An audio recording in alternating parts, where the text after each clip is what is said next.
He was a soldier, a statesman, a survivor of civil war.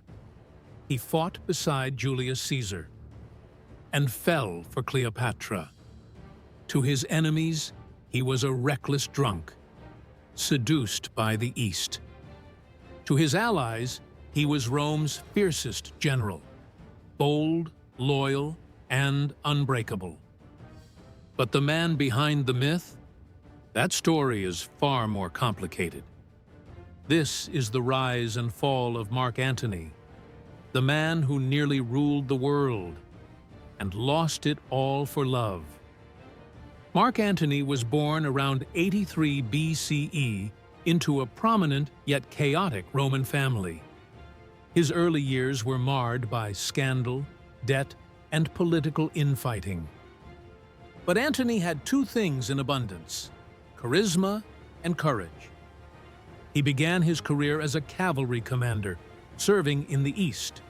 But everything changed when he joined the inner circle of Julius Caesar. Antony was more than a subordinate to Caesar. He was a man who could inspire soldiers, brawl in the forum, and get things done. As Caesar rose to become the most powerful man in Rome, Antony rose with him. And when Caesar was named dictator for life, Antony was made co-consul. But everything would come crashing down with a knife. When Caesar was assassinated in 44 BCE, Rome was thrown into chaos.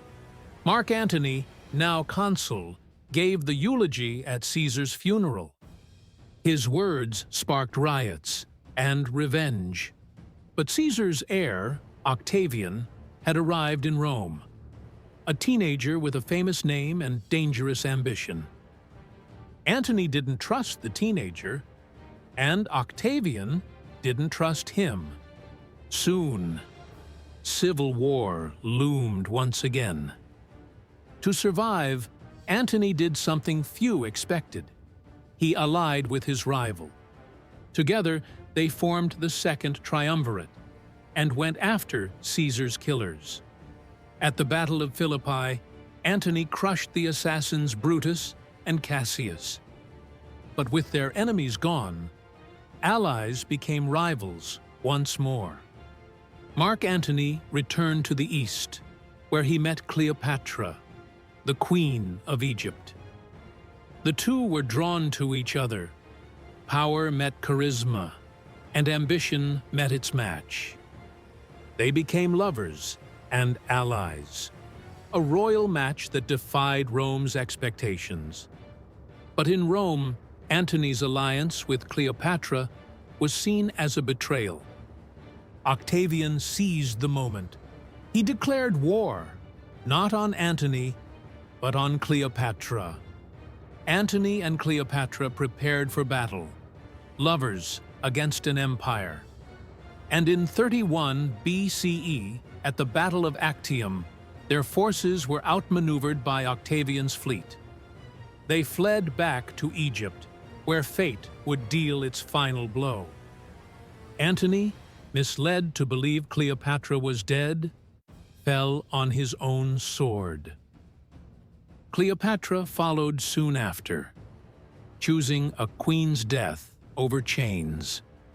With the deaths of Antony and Cleopatra, the ancient world shifted.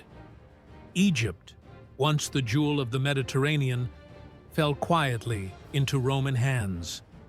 Octavian returned to Rome not as a general, but as its unchallenged master. The Republic was dead in all but name. In 27 BCE, Octavian was granted a new title, Augustus, first emperor of Rome. The age of emperors had begun, and the old world of Antony and Caesar was no more. Mark Antony's story is one of passion and power, of fierce loyalty and fatal love. He was a hero to some, a villain to others, but always unforgettable. Thanks for watching. If you enjoyed this, don't forget to like and subscribe to History Unfolded, and stay tuned for for more legends brought to life.